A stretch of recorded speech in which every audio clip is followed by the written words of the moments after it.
India news पर आपका बहुत बहुत स्वागत है। आपके साथ मैं हूं राकेश पांडे। नरेंद्र मोदी एग्जिट पोल से राहत जरूर महसूस कर रहे होंगे, लेकिन यही मोदी थे जिन्होंने जान हथेली पर लेकर चुनाव प्रचार में करीब 3 लाख किलोमीटर का सफर तय किया, करीब 5,500 रैलियां की, वो भी बिना जान की परवाह किए। और ये सब हुआ 108 की वजह से। जी हां, मोदी के वो 108 अंगरक्षक जिन्होंने मोदी को बुलेट प्रूफ बना दिया।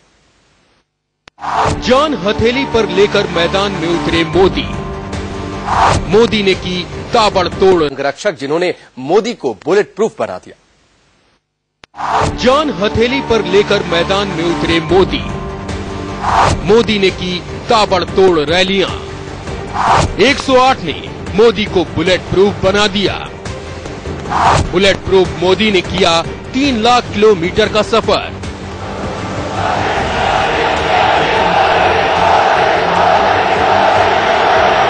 आतंकी हमले की चेतावनी के बाद नरेंद्र मोदी ने देश भर में ताबड़तोड़ रैलियां की। प्रचार के दौरान करीब 3 लाख किलोमीटर का सफर भी तय किया। बिना थके और बिना अपनी जान की फिक्र किए आखिर कैसे मुमकिन हुआ ये सब? दरअसल पटना के गांधी मैदान में हुए आतंकी हमले के बाद मोदी पर खतरे को देखते हुए सुरक्षा बढ़ा दी गई थी। ऐसा सुरक्षा एजेंसियों को मिली खुफिया जानकारी के बाद किया गया। खबर थी कि आतंकी मोदी को निशाना बना सकते हैं। आईबी सूत्रों के मुताबिक मोदी की रैली से पहले सुरक्षा को लेकर आईबी को करीब 30 से 50 चेतावनियां मिलती रही। धमकियों को देखते हुए मोदी की सुरक्षा में 45 एनएसजी कमांडो तैनात किए गए। हालांकि पटना धमाकों से पहले मोदी की सुरक्षा में 18 कमांडो ही तैनात थे। इसके अलावा गुजरात पुलिस के 40 जवान तैनात किए गए। मोदी की सुरक्षा में हमेशा 108 जवान तैनात रहते, जिनकी नजर से बचकर मोदी तक पहुंचना नामुमकिन रहता। इतना ही नहीं, मोदी की सुरक्षा के लिए आईबी ने 100 अफसरों की एक टीम बना रखी थी। इतना ही नहीं, मोदी की जहां कहीं भी रैली होती थी वहां लोगों की गतिविधियों पर नजर रखने के लिए ड्रोन का इस्तेमाल किया जाता था। और मोदी की रैली से 3 दिन पहले ही इलाके पर सुरक्षा बल नजर रखना शुरू कर देते थे। इस तरह मोदी अपने मिशन में कामयाब होते चले गए और मोदी ने चुनाव प्रचार के दौरान करीब 5,827 रैलियां कर डाली। Bureau report, India news. तो 3 लाख किलोमीटर का सफर, 5,500 से अधिक रैलियां जिस तरीके से मोदी ने की, उसमें 108 का योगदान कैसे रहा आपने देखा। चुनाव प्रचार के दौरान मोदी की सुरक्षा काफी पुख्ता रही। वैसे भी मोदी को 5 लेयर की सुरक्षा दी गई है और इसीलिए किसी भी दुश्मन का मोदी के करीब पहुंचना नामुमकिन सा है। कैसी है मोदी की 5 लेयर की यह सुरक्षा, आइए आपको दिखाते हैं।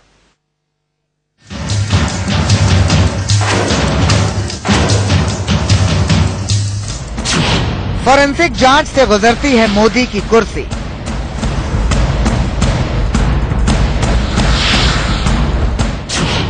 फॉरेंसिक जांच के बाद पहनाई जाती है माला।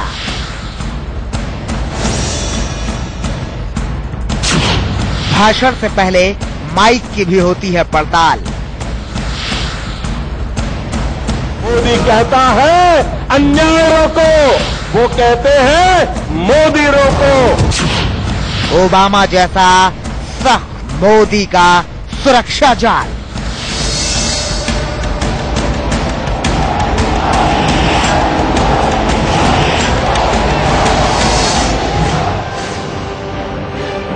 नरेंद्र मोदी की सुरक्षा व्यवस्था ऐसी है कि चाह कर भी आतंकवादी उनका बाल भी बांका नहीं कर सकते। नरेंद्र मोदी के सुरक्षा के 5 घेरे। मोदी का पहला सुरक्षा घेरा, मोदी के करीब एनएसजी कमांडो। किसी भी सभा के दौरान मोदी को 4 से 6 एनएसजी कमांडो घेरे रहते हैं। अत्याधुनिक हथियारों से लैस ये कमांडो हमेशा चौकन्ने रहते हैं। इनकी नजरों से बच पाना बेहद मुश्किल है। मोदी का दूसरा सुरक्षा घेरा, मोदी के मंच पर एनएसजी कमांडो। दूसरे सुरक्षा चक्र के तहत मोदी के पहले सुरक्षा घेरे से चंद कदमों की दूरी पर एनएसजी के ही कमांडो की एक दूसरी टुकड़ी तैनात रहती है। ये मोदी की सुरक्षा का दूसरा घेरा है। ये कमांडो बिना इजाजत और जांच परख के किसी को भी मोदी के करीब नहीं जाने देते। मोदी का तीसरा सुरक्षा घेरा, सीआरपीएफ के जवान। एनएसजी कमांडो के बाद ग्राउंड में भी भीड़ के आगे सीआरपीएफ के जवान तैनात रहते हैं और किसी भी हालत से निपटने के लिए मुस्तैद होते हैं। इन्हें क्रॉस कर मोदी तक जाना करीब करीब नामुमकिन है। मोदी का चौथा सुरक्षा घेरा, आईबी की टीम तैनात। मोदी की सुरक्षा में आईबी यानी इंटेलिजेंस ब्यूरो के जवान भी तैनात किए गए हैं। ये जवान सिविल ड्रेस में रहते हैं, लेकिन इनकी नजर हर संदिग्ध व्यक्ति पर होती है। इनकी नजर से बच पाना नामुमकिन माना जाता है। मोदी का पांचवा सुरक्षा घेरा, स्थानीय पुलिस और एटीएस की टीम। किसी भी संदिग्ध के लिए इन 4 सुरक्षा चक्र को पार करना तो मुश्किल है, लेकिन उससे पहले किसी के लिए भी 5वीं यानी कि बाहरी सुरक्षा में तैनात पुलिस वालों को धोखा दे पाना भी संभव नहीं है। यही पुलिस वाले हर एक शख्स को चेकिंग के बाद ही आगे बढ़ने देते हैं। इतना ही नहीं, मोदी के सुरक्षा में FSL यानी फोरेंसिक साइंस लैब के अधिकारियों को भी तैनात किया गया है। खाना तो खाना, मोदी अगर पानी भी पीते हैं तो इससे पहले पानी तक की भी FSL जांच की जाती है। मनोज अतलस के साथ वैभव कुमार, इंडिया न्यूज। तो मोदी को मिली 5 लेयर की ये सुरक्षा कैसी है, आपने देखा। मोदी को मिली ये सुरक्षा ऐसी थी जिसके बारे में हर कोई जानता है, लेकिन मोदी एक और सुरक्षा घेरे में रहते थे। जी हां, मोदी अगर पानी भी पीते तो उसकी भी पहले FSL जांच की जाती। FSL अधिकारियों की एक टीम मोदी के साथ 24 घंटे रहती। माइक, कुर्सी तो और खाने के बर्तनों तक की जांच करने के बाद ही मोदी को इस्तेमाल करने के लिए दिया जाता था।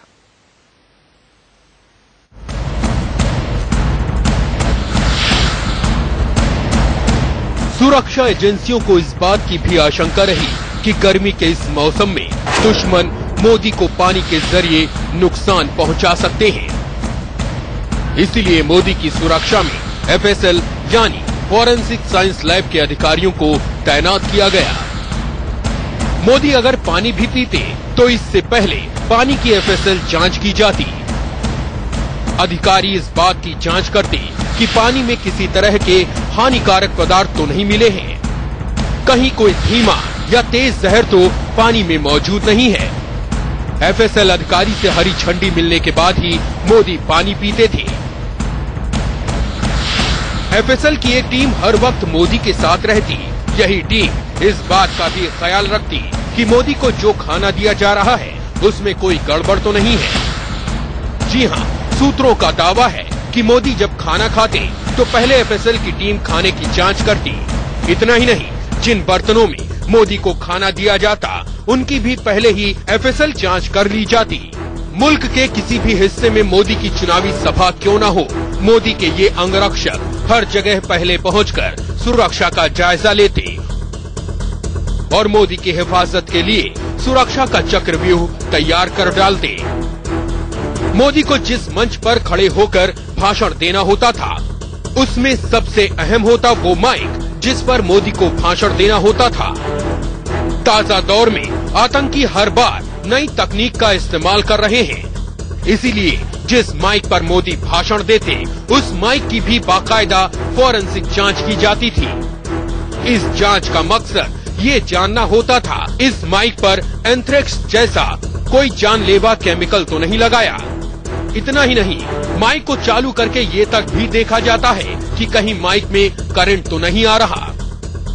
हर तरह से आश्वस्त होने के बाद ही मोदी के मंच तक वो माइक पहुंचाया जाता। माइक के बाद मंच पर सबसे अहम होती थी वो कुर्सी जिस पर मोदी को बैठना होता था। मोदी के भाषण के वक्त कौन कौन मंच पर रहेगा इसकी लिस्ट पहले से सुरक्षा कर्मियों के पास होती थी, लिहाजा सिटिंग अरेंजमेंट पहले ही कर दिया जाता। तय होने के बाद खास तौर पर उस कुर्सी की फोरेंसिक जांच की जाती जिस पर मोदी को बैठना होता। मकसद वही कि कहीं कुर्सी से खतरनाक केमिकल या बम का कोई खतरा तो नहीं। आपने देखा होगा कि मंच पर लोग फूल मालाओं से मोदी का स्वागत करते हैं। आपको बता दें कि मोदी की सुरक्षा में लगी सरकारी एजेंसियां पहले ही ये तय कर देती कि कौन कौन मोदी को माला पहनाएगा। इतना ही नहीं, मोदी को पहनाए जाने से पहले मालाओं की फॉरेंसिक जांच भी की जाती। दरअसल माला पहनाने के बहाने देश के दुश्मन एक बार पहले भी राजीव गांधी को अपना शिकार बना चुके हैं। लिहाजा मोदी के सुरक्षा कर्मी किसी तरह की कोई कमी नहीं छोड़ते। Bureau report, India news. तो आपने देखा किस तरीके से नरेंद्र मोदी को सिक्योरिटी मिली हुई है। एफएसएल की टीम किस तरीके से जांच करती है हर चीज की जो नरेंद्र मोदी तक पहुंचे, और साथ ही 108 अंगरक्षकों की पूरी फौज भी आपने देखी। और ये सुरक्षा कुछ उसी तरीके की है जैसे अमेरिकी राष्ट्रपति बराक ओबामा को मिली हुई है। चलिए फिलहाल रुकेंगे ब्रेक के लिए, लेकिन ब्रेक पर जाने से पहले आपको बताएं, रोज की तरह सुबह 8:28 पर जरूर देखिए गुड लक गुरु पवन सिन्हा के साथ, जानिए क्या कुछ। ब्रेक के बाद एक बार फिर से आपका बहुत बहुत स्वागत है। ब्रेक से पहले हमने आपको दिखाया कि किस तरीके से चुनावी रैलियों के दौरान नरेंद्र मोदी की सुरक्षा पुख्ता रही। नरेंद्र मोदी दरअसल आतंकियों के निशाने पर थे। ये खुलासा जयपुर और अजमेर से गिरफ्तार इंडियन मुजाहिदीन के आतंकियों से पूछताछ में हुआ। आतंकियों ने मोदी को निशाना बनाने के लिए बाकायदा कोड वर्ड बना रखे थे। कोड के तहत ही मोदी को मछली नाम दिया गया था, लेकिन पुलिस ने आतंकियों के इस साजिश को वक्त रहते नाकाम कर दिया। प्रेग्नेंट लेडी लेगी जीजू की मछली की जान, बाइकर करेगा मछली पर कातिलाना हमला, आतंकियों को फिदायीन हमले की फिराक, मछली के पीछे हाथ धोकर पड़े शिकारी।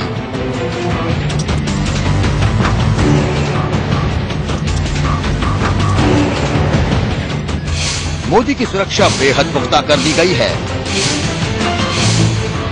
8 शिकारी भी गिरफ्तार हो चुके हैं,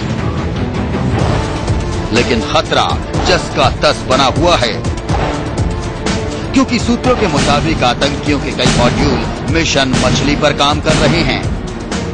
यानी शिकारियों की टोली अलग अलग हैं, मगर उनका मकसद एक ही है।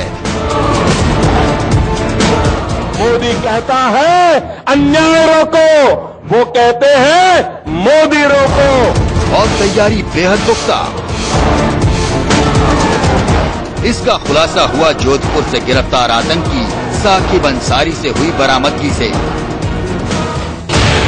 साकिब से पुलिस ने 6.5 किलो अमोनियम नाइट्रेट, 42 किलो से ज्यादा गन पाउडर, 17.5 किलो से ज्यादा स्टोन क्रैकर पाउडर और करीब 1.5 किलो से ज्यादा red phosphorus, 592 feet fuse, 3 timer switch और 8 इलेक्ट्रॉनिक स्विच बरामद किए थे।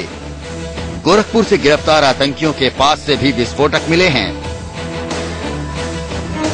साफ है कि मोदी पर बड़ा खतरा है, लेकिन आतंकी मोदी पर कैसे हमला कर सकते हैं, अब ये जानिए। प्रेग्नेंट लेडी करेगी मछली का शिकार। सूत्रों की माने तो आतंकी मोदी पर फिदायीन हमले की तैयारी किए बैठे हैं। यह हमला बुर्के में मौजूद किसी प्रेग्नेंट महिला का रूप धरकर भी किया जा सकता है और इसे टालना काफी मुश्किल हो सकता है। गाड़ी से होगा मछली पर वार। सूत्रों के मुताबिक हमला उस वक्त भी हो सकता है जब मोदी अपने काफिले के साथ सफर पर हों। अंदेशा है कि विस्फोटक से लदी कोई कार मोदी की कार से टकरा सकती है। मोदी कहता है भ्रष्टाचार रोको, वो कहते हैं मोदी रोको। हाथ लगाकर होगा मोदी पर हमला। गोरखपुर से गिरफ्तार 2 आतंकियों के पास से ATS को AK-47 बरामद हुई हैं। शक है कि मोदी पर घात लगाकर भी हमला किया जा सकता था। हालांकि मोदी 5 लेयर सुरक्षा में है और इस तरह के हमले को रोकने के लिए जांच एजेंसियां पूरी तरह मुस्तैद हैं। फिर भी खतरा छोटा नहीं है। बिहार के बाद, बिहार इंसिडेंट्स के बाद मोदी जी को मैंने खुद उसका अपग्रेड किया है इंसिडेंट से। मोदी को कोई डर नहीं है। मोदी की सुरक्षा को लेकर गृह मंत्रालय कोई जोखिम मोल नहीं लेना चाहता। मोदी की सुरक्षा पुख्ता कर दी गई है, लेकिन आगे जानिए कि कैसे आतंकियों ने हमले के लिए बाकायदा कोड वर्ड तैयार कर रखे थे और कैसे खुला इस पूरी साजिश का ताना बाना। नरेश बिस्वानी के साथ वरुण जैन, दिल्ली, इंडिया न्यूज। तो आपने देखा किस तरीके से मोदी के नाम पर आतंकियों ने साजिश रची थी, लेकिन इसके बाद किस तरीके से 5 लेयर में उनकी सुरक्षा खड़ी की गई। 108 खास जवानों को तैनात किया गया, जो उनके अंगरक्षक बने। 5,827 रैलियां और साथ ही 3 लाख से भी ज्यादा किलोमीटर की यात्रा के दौरान। फिलहाल चुनाव खत्म हो चुके हैं। वोटिंग के दिन, अब वोटिंग के बाद अब काउंटिंग का इंतजार है, लेकिन उससे पहले बढ़त मिलती दिख रही है।